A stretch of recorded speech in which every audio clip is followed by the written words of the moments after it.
时中就是个杀人魔啊，多少人因他而死啊！你如果让台积电、鸿海跟慈济并案处理，会有这个诈骗案吗？慈济是紧接着鸿海后面就宣布了1500万剂共同采购的疫苗分3批同步供货，还要交给陈时中，完全人为祸害造成的结果。Ladies and gentlemen, welcome the host.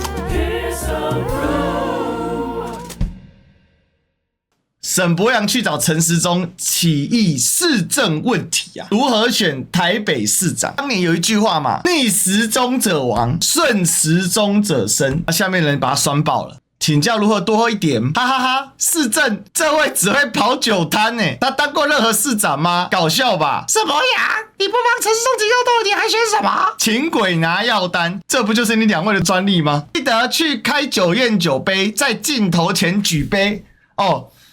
我怎么记得这个画面？这张应该是经典的点中点。沈伯洋去拜会陈时中这件事情，会引起大家的公愤，开心成这个样子。陈时中最近干话干的实在太大了，开始把他之前的言论挖出来。所以从顺时钟到顺伯洋啊，看起来他们要一路顺到挂。我大胆预判啊，今年民进党最大破口就是沈伯洋，你要加码笑他，而且用力笑他。快来，快来，快来，把面，把面，把面，把面，快来，快来，快来，快来，把面，把面，把面，把面。连智商都可以如此的低落。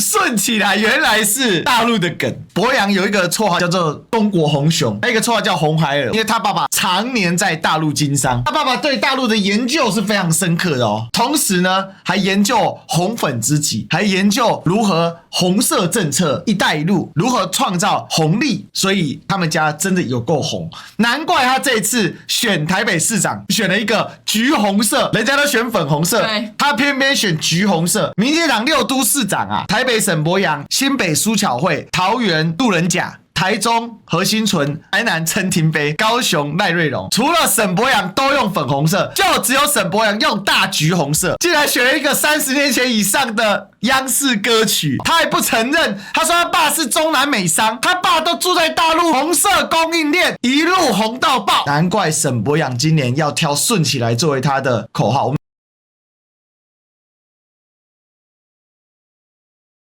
顺时钟这一波啊，因为他一直在消费慈济的事情，慈济被骗11亿嘛，为了要买疫苗的部分，大家最近就在回想陈时中到底讲了多少干话。用太粗暴的话来做这种时事的评论，真的也大可不必了。我就承认我讲错了，所以不能讲错一句话。有没有？以现在的情况，应该是说世界怎么跟得上台湾呐？不要说太不满了哈。其实现在在国际上现在事实上是买不到我几乎敢这样子讲。那世界也不是只有美国一国了，全世界不是只有日本一个国家。被推平，哪有闹地的疫情期间大家会有情绪性的发言是大可不必了既然没有筛，那就没有所谓的确诊，要不然要怎么样呢？保存30年啦，不是说不得公开30年。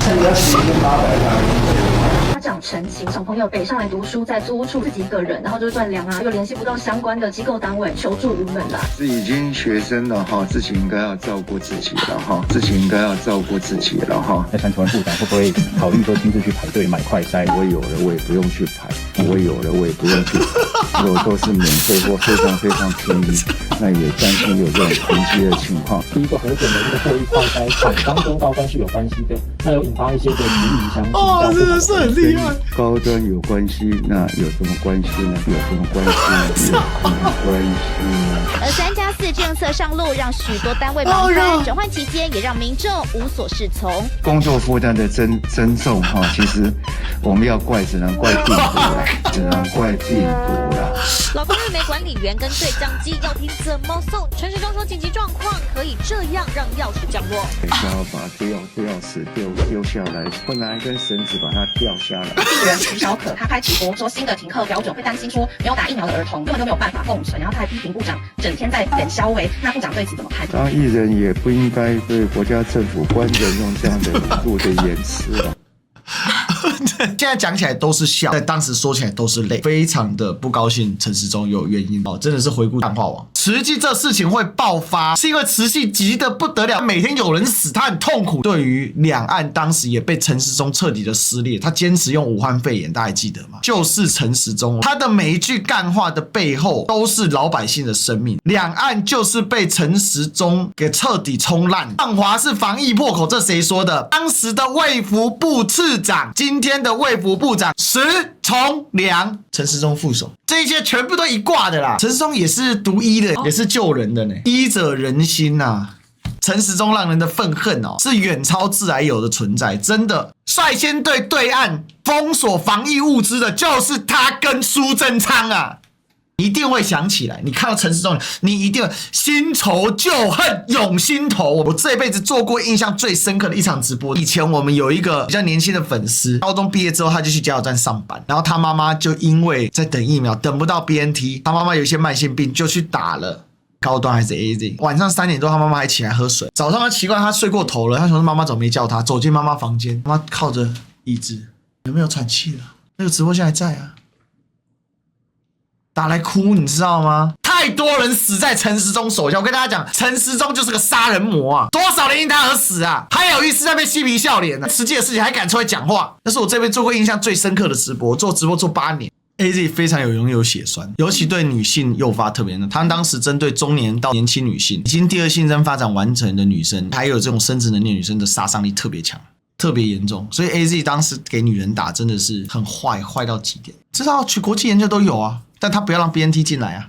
疫苗学回复一下记忆，疫苗有3种技术，腺病毒壳就是把腺病毒里面植入新冠的 RNA， 弱化性病毒，这一种的疫苗的防护力比较低，但多打几次是没事的。再来是 BNT 跟莫德纳用的 mRNA，BNT 的 mRNA 相对可靠，为什么？因为 BNT 的 mRNA 不是因为疫情来了他们才在研发，他们是一对土耳其裔的科学家，我记得他们好像是夫妻的样子，研究很多年之后，刚好疫情来，他们用上了。BNT 是德美合资的，莫德纳是纯美国，但莫德纳后来被验证是这样，毒性其实蛮强的。当时力推莫德纳的那个 Dr. Fauci 也是跌落神坛啊。然后最扯是高端，高端是蛋白刺，病毒表面上有那些蛋白刺，它可以去刺那个细胞，用那个蛋白刺做疫苗。这个技术虽不是最新，但是呢，在当时还没得到验证。结果高端做完1期。不是人体实验，1期是对动物实验，2期是小范围人体实验。就他2期也做不完，你知道吗？他2期的最后结案报告是什么？免疫嫁接的方式。他嫁接对象是谁？去类比 AZ 呀、技术就不一样，也可以通过啊。谁拍板的？陈时中啊。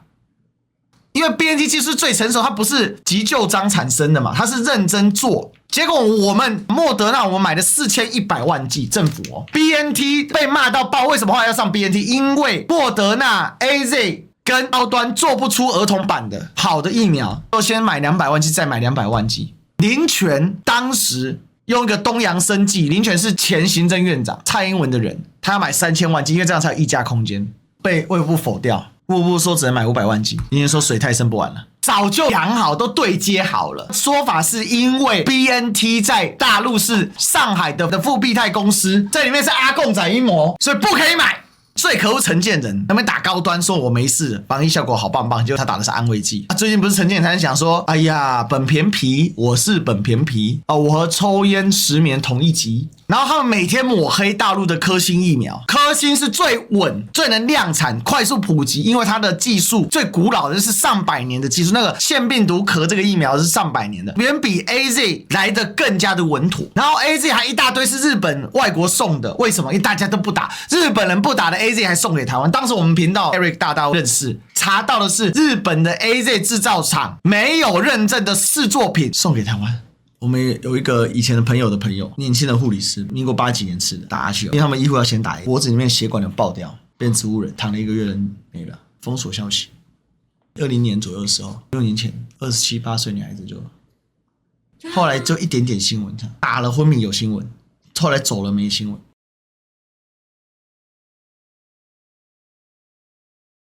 为什么会有这个慈济疫苗诈骗啊？我讲一下那个时序哦。5月23号，郭台铭透过鸿海跟永林基金会向政府表达愿意在民间采购。5月31号，慈济基金会向外宣布采购疫苗意愿。6月1号，鸿海地建向卫福部申请专案500万剂德国 BNT 疫苗。6月9号，慈济跟达裕公司来签订委托契约，就是这次诈骗集团那个达裕公司。6月10号，台积电才正式地建也要买500万剂。6月1号，鸿海；6月9号，慈济当时被政府打压，所以慈济很心急，所以在6月9号才赶快去采购。523郭董要买，531慈济要买。6月1号，鸿海地建被拖了8天，说什么公文往返，那么乱七八糟。但鸿海执行力是非常非常强的。为什么卡住了呢？因为政府不给，卡到6月18号才跟蔡英文见面。当时呢，由郭台铭还有当时的台积电董事长叫刘德英一起去见6月10号台积电地建。实际在6月9号啊，发现政府不鸟他跑去跟那个达裕气管公司签了一个合约，结果那是个诈骗合约，被 A 了10.6亿，就这一次的事件。郭台铭接到什么电话呢？郭台铭接到李大为的电话。李大为是谁？李大为是蔡英文办公室的秘书长，蔡英文当时台湾最高领导人嘛。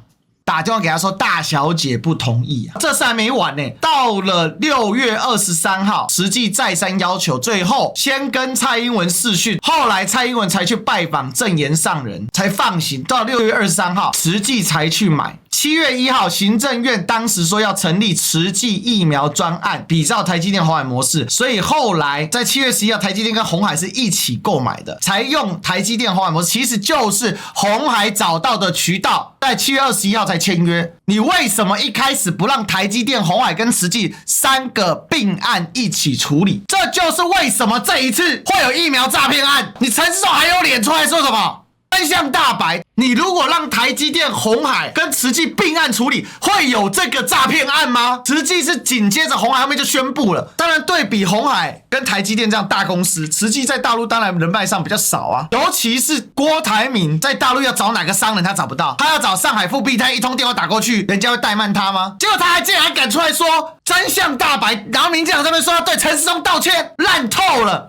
到了9月2号，1500万剂共同采购的疫苗分3批同步供货，还要交给陈时中的 CDC 中央统筹运用。早在郭董去跟陈时中申请之前啊，人家是非常卖郭董面子，郭董本来要买更多，据说郭董本来是要买1000万剂以上的，是卫福部觉得太多啊，然后后来因为加了慈济又加了台积电，所以买了1500万剂，够一部分使用，主要是孩子使用。那为什么郭董要买呢？因为郭董的孩子那时候还很小，他孩子也打不到 BNT， 但他孩子可以做湾流喷射机飞到大陆去打，那其他孩子呢？别人命都不是命吗？讲到陈时中真的会火气就会上来，没办法，对不起。为什么前面我先看一下沈伯洋笑笑他，因为他真的很烂。今天慈济这个诈骗案，完全就是陈时中为首的民进党政府人为祸害造成的结果。如果你一开始你就让鸿海去主导这一切，慈济会被骗10.6亿吗？还敢出来讲真相大白，垃圾民进党啊！互联网是有记忆的，陈时中干的狗屁倒灶的事情，你以为大家会忘记吗？这个不是政治的本质，政治乃众人之事。要能够干到陈时中如此王八蛋，也没有几个人。大家讲历史是会有所报应的，所以陈时中在2022年那一次大选的时候大败嘛，输到脱裤子嘛。结果这个顺时钟现在又到顺伯阳，非常好 ，very good。你这个干话王，你继续干话，非常缺德。但他现在为什么冒出来？2026败战投手，卓荣泰肯定是要下台。2028谁来阻隔呢？赖清德就是这种人。尤其现在我们讲破咯，我们说烂时钟、破时钟，就是要出来阻隔。我们虽然没有办法搞革命啊，直接弄掉，但是每一场选战啊，就像一场战争一样。我知道有很多地方不尽人意的地方，26年，但是卢秀燕说的很好啊，要倒阁行政程序是困难，但是全民倒阁就是2026让民进党大败，自然而然他阁揆就倒了。但是他倒了够吗？2028要倒赖。蔡英文现在还有脸到处爬爬照，他接了苏巧慧跟台东民进党候选人陈莹的竞选总干事，就看看这些人，他们没有任何的反省。然后最好笑的，诈骗集团骗了10.6亿的女律师啊，是民进党共犯集团的一员啊。就这位律师陈玉轩 ，BNT 的迎接仪式上一起站在那里。为什么林权说水太深他不玩了？2016年林佳龙就聘他做台中市政府法律顾问。2021年疫苗到台湾去迎接 BNT 的也有他，他是政府官员吗？他何德何能可以站在这里呢？为什么骗了10.6亿到现在才爆？而且他为什么可以上蔡英文的脸书？就是绿油油，他就是民进党在外围捞钱的白手套，现在被羁押了，总共找了6亿多吧，说他家身价超过10亿啊，他这几年靠着这个当白手套捞得盆满钵满。这么年轻的女律师，一经手都是几亿几十亿的案子，家产超10亿，很少有扣犯罪所得，他们去扣他的犯罪所得，扣10.6亿，去抄他家，扣的东西竟然超过10亿，说叫足额扣押。超过的不扣了，就说他在10.6亿之外，他还有钱，这是在他家抄到的金条跟现金。他敢丢那么多黄金跟现金在他家，生活是很奢华没错，但对比他所吞下来的钱还不够奢华，而且频繁出入绿色的各大场景。为什么慈济到现在5年没有提告？一定有问题，绝对有问题。慈济不敢说话，慈济的执行长异常低调。慈济是不是为了要不被刁难，被迫交钱？这是不是保护费？会不会是这样？不敢报警说自己被骗啊？真的是骗钱吗？这个案子是歪打正着啊，是因为慈济提前提太多啊，金流异常，触发了反洗钱机制才炸掉的。所以慈济一定是受到什么压力啊？为什么要交10.6亿的钱出去啊？现在查扣到这些金条之外，转了5亿多出去，搬去哪里了啊？为什么这些捞钱的人每个都敢住在台湾吃香喝辣的？这个是台湾的调查局发的公告，调查局侦破律师陈玉轩等借采购新冠疫苗诈骗慈济基金会10亿余元。调查局北部机动站发现，2021年新冠肺炎全球疫苗短缺，律师陈玉轩、前客李义如明知无能力及管道采购 BNT 疫苗，且上海复兴公司 BNT 疫苗采购已经鸿海、台积电等团队采购谈妥分配疫苗的数量金额，仍对外谎称李义如系上海复兴公司大股东。复必泰的背后就是复兴啊，疫苗就名字叫复必泰，公司叫复兴公司。鸿海公司及台积电公司都是透过李楠协助采购疫苗。台积电为了采购疫苗支出上千万美元的律师费等不实话术，向慈济慈善基金会诓骗可协助购买 BNT 疫苗，比照鸿海、台积电支付高额委托顾问费，致慈济基金会人员因急购 BNT 误信陈玉轩等有采购 BNT 能力，因而支付台币10亿6198万1295元于陈玉轩名下达裕企业管理有限公司。全案系台中地检署检察官黄玉峰、林思平、翁家龙共同指挥，在2026年4月30号到5月20号两波搜索陈玉轩住所等32处，执行陈玉轩等人到案查扣手机、账册、银行政策等证物，发现现金9308万，黄金158公斤点800克，市值超6亿5900万，宾士豪车2台，银行存款、豪宅等金额逾10余万，已足额查扣。调查局表示，慈济基金会、鸿海集团、台积电公司基于救助回馈社会，新冠疫情蔓延之际，积极洽购疫苗。陈玉轩及李义如竟向慈济榨取巨额款项，严重破坏社会秩序及社会利益，恶性重大，将持续追缉不法，以维护国家社会利益及民众权益。6.6亿的黄金，可是他的生活没有奢华到他能享受这些钱。为什么他的生活没有奢靡到这种？他留这些钱要干嘛？我觉得这有诡诈。陈玉轩的事情才刚刚要调查，他现年才41岁，他36岁的时候就有办法去骗慈济，骗10亿6千万。慈济是到今年6月才知道，哦，原来这个人在骗人，10亿的付费根本台积电跟鸿海都没有支付。陈玉轩对慈济讲说，另外2家都有，他们用内部的账把它做掉，所以你慈济要给我，我就透过这个公司我来处理，然后这笔钱不能曝光，就讲了一副我来帮你处理。这个律师当时就已经是彰化律师公会的理事长，请问有谁会质疑一个律师公会理事长的正当性？律师公会群里，他为什么要找陈柏惟拉票？一定有人脉嘛。光是他能够进入到慈济正言的核心圈，能够变成是代表人，他能够在那个阶级的行列，比如说刘宥彤站在那边，包括张淑芬，张忠谋没有去，是张淑芬代表啊。那这些人去，你都觉得没有问题啊，所以他站在那边也大家也不会觉得有问题，因为他就是慈济的法律代表。如果他再拿这张照片去跟证言上人说，我就是促成的关键。你觉得证言法师或慈济里面的人会怀疑吗？也不会。这个就是最典型的人脉诈骗，就他跟 A 说我跟 B 很熟，他跟 B 说我跟 A 很熟，彼此的合照互相有2个都熟，这种是最典型，就是无本生意。可是这种律师你要先有一定身份，他为什么很努力的要选上那个理事长？总之这个事情跟陈时中打疫苗，或者说与否，就是说有没有打，跟提醒大家有国际诈骗前科都是2回事，完全没关。实际如果送件，陈时中就说拍谁，这个专案只有鸿海跟台积电可以走，你们不行。如果直接挡掉，请问陈玉轩要怎么拿10亿？他就是知道这个疫苗的采购就像军火，这是属于专属权，没有政府背书，你这个前科你能去拿到代理吗？检调有办法挖到他当时有没有跟绿营的政策勾连吗？后续可以来观察。